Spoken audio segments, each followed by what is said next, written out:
안녕하십니까. 오늘부터 여러분들하고 토목기사 실기의 공정관리 파트를 같이 공부하게 될 한웅규라고 합니다. 여러분들 먼저 토목기사 필기에 대한 합격을 먼저 축하드리고요. 실기는 제가 여건상 여러분들하고 오프라인으로 뵐 수는 없지만 온라인으로나마 열심히 여러분들하고 최선을 다해서 공정관리 부분에서는 여러분들이 내가 꼭 문제를 맞출 수 있게 조금이나마 도움을 드리고자 오늘부터 이제 수업을 해보도록 하겠습니다. 일단 먼저 토목기사 실기에 대한 얘기를 먼저 드려야 될 것 같은데요. 토목기사에 대해서 공부를 하는 방법에 대한 설명을 먼저 드리고 그 다음에 저희 공정관리 파트에서 어떤 식의 문제가 배치됐는지를 한번 알아보도록 하겠습니다. 자, 일단 여러분들 토목기사 실기라고 얘기하시는 거하고요. 여러분들 시험을 합격하셨던 토목기사 필기라고 하는 거하고 두 가지를 한번 구분을 해보도록 하겠습니다. 필기가 여러분들 6과목으로 정리를 했을 거고요. 여러분들한테 최고의 힘이 됐던 객관식 문제였을 겁니다만은 토목기사 실기라고 얘기하시는 건 여러분들을 주눅들게 만드는 가장 큰 이유가 뭐라는 거예요? 그렇죠. 주관식이라는 이유가 가장 여러분들을 곤란하게 만들지 않을까 생각이 됩니다. 그 다음부터 한 가지 더 얘기를 드리면 토목기사 필기는 객관식이라서 여러분들 보기 중에 내가 하나 고르는 거지만 주관식은 보기란 게 없기 때문에 여러분들이 해당되는 지문에서 요구하는 답을 적어서 주셔야 될 텐데요. 답을 적어서 드리는 걸로 끝나는 게 아니라 그 답이 나와야 되는 산출 근거, 특히 물량 산출이나 토질 같은 경우는 이렇게 산출 근거를 꼭 남겨주셔야 될 것 같고, 그 다음 산출 근거에 맞춰서 뭐가 들어올 거예요? 답이라는 게 들어옵니다. 물론 여러분들 여기까지는 당연히 적는 거 아닙니까? 라고 생각하시는 분이 많으신데 여러분들이 제일 잘못 착각을 하고 계시는 게 뭐까지?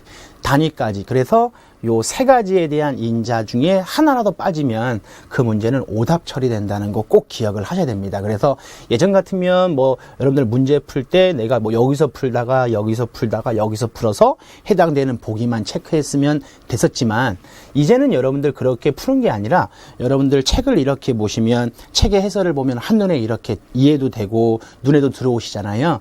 마찬가지로 나중에 채점관이 보실 때 해당되는 문제의 산출 근거를 보기 좋게 남기시고 그다음 답하고 단위까지 쓰는 거 잊지 마시기 바라겠습니다. 그다음 하나만 더 말씀을 드리면요.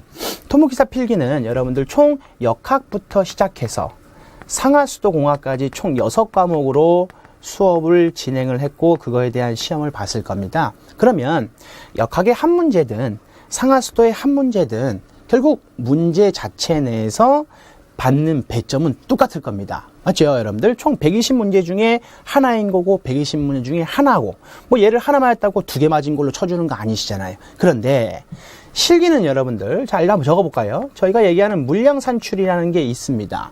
그 다음 공정관리라는 것도 있으실 거고 그 안에 퀄리티 컨트롤이라고 하는 품질 관리까지 포함이 되고 그 다음 뭐가 들어와요? 토질이라는 게 들어오고 그 다음 시공이라고 하는 게 들어올 겁니다. 물량 산출이야 여러분들 보통 우리 18점이라고 얘기합니다. 공정관리나 품질 관리를 10점에서 한 13점 정도까지도 보고요.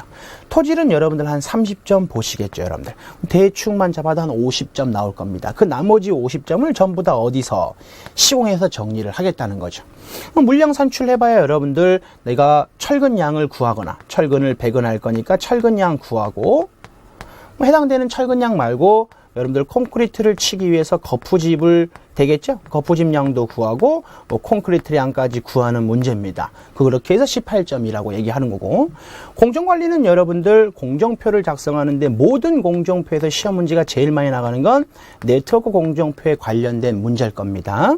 토질이고 그 다음 여러분들 시공에 해당되는 건 우리가 보통 암거공부터 시작해서 교량공이란 게 있을 수도 있고요. 아니면 여러분들 포장공도 있을 수 있고 콘크리트 공도 있을 수 있고 그 다음 또 뭐도 있을 수 있겠어요? 댐공 요렇게도 있을 수 있을 겁니다. 그 다음 여러분들 제가 이게 50점이라고 적어드렸는데 이 50점 말고 제가 한 40점만 보시고 하나 더 들어오는 게 토공하고 누가 들어올 거예요? 건설기계라는 게 들어오겠죠. 요렇게 배치가 되실 겁니다. 그러면 선생님 시공 한 문제 보통 물어보면 한 3점짜리나 종류를 물어보거나 그러면 한 4점짜리 이렇게 물어보실 수 있으실 겁니다만은 물량은 한 문제가 몇 점짜리? 18점입니다. 그러니까 지금 보이는 이 3점, 4점짜리를 내가 혹시 경우의 수에 따라 뜰려도 된다고 해도 물량은 18점이기 때문에 뜰리면 그냥 얼마가 날아가는 거예요. 18점이 날아가는 부분이 되는 겁니다. 공정도 마찬가지도 그 문제에 해당되는 문제를 못 풀면 10점이 도망가 버리는 거기 때문에 이제는 필기 때는 여러분들 각각 모든 과목의 한 문제의 비중은 그 빈도나 아니면 그 경중이라고 하는 게 똑같았을지 모르겠지만 실기에서는 문제 배점을 보면서 공부하는 습관을 조금 기르셔야 또 토목기사 실기 결국 최종 합격에 좀 더 다가설 수 있는 방법이 아닌가 생각이 되고요. 그 다음 여러분들 요렇게 정리되어 있는 실기 부분의 문제하고 지금 저기 보이는 필기에 대한 문제라고 정리하시는데 이 실기는 전부 다 뭘로 작성을 하셔야 됩니까? 볼펜으로 작성을 하셔야 됩니다. 한 가지 색 볼펜으로 사용하셔야 되는 거예요. 처음부터 내가 볼펜으로 사용하시면 물론 틀릴 수 있기 때문에 뭘로도 사용하시고 연필로 사용하셨다가 나중에 볼펜으로 옮기시면서 이렇게 적어내는 습관도 한번 길러내 보시고 그 시간까지도 한번 체크를 해 보셔야 될 것 같고요. 실기에서는 얘기가 제일 많은 게 뭐예요? 그렇죠, 여러분들? 부분 점수가 있습니까? 없습니까? 이런 얘기가 참 많습니다. 뭐 예를 들어 물량 같은 경우도 3개를 다 물어봤을 때 18점이니까 뭐 하나 맞으면 6점 빠지고 하나 맞으면 또 6점 빠지고 이러는 거 아닙니까? 라고 물어보는데 부분 점수 글쎄요. 있습니다. 라고 얘기하시는 분도 있고 없습니다. 라고 얘기하시는 분도 계시는데 저는 없다고 생각해서 공부하시는 게 가장 편하신 것 같아요.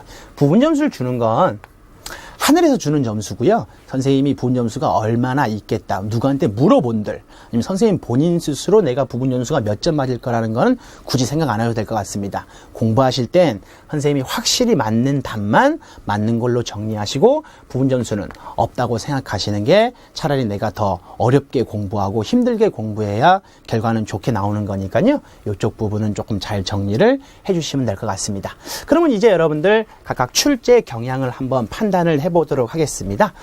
출제 경향 중에 여러분들 지금 전체 출제 경향이 들어와 있는데 저희가 수업을 제가 해야 되는 부분의 공정관리나 품질관리는 보통 이렇게 배치가 된다고 생각하시면 됩니다.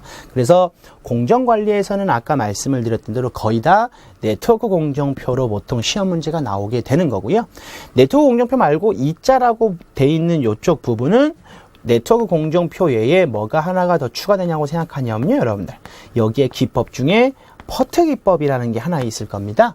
요 퍼트 기법의 기대 시간을 추정할 때 보통 저희가 3점으로 추정을 하게 되죠. 그 문제까지 포함해서 이자라고 되어 있는 부분이라고 보시면 되고, 요 품질 관리 쪽으로는 쭉 오시면 품질 관리 쪽으로는 시험 문제가 제일 많이 나가시는 게 여러분들 SQC라고 하시는 부분이 있을 겁니다. 보통 우리가 통계적 품질 관리라고 얘기하는 부분도 있고, 아니면 여러분들 공정 능력 지수를 구하는 문제, 보통 히스토그램에서 파생되는 문제일 거고요.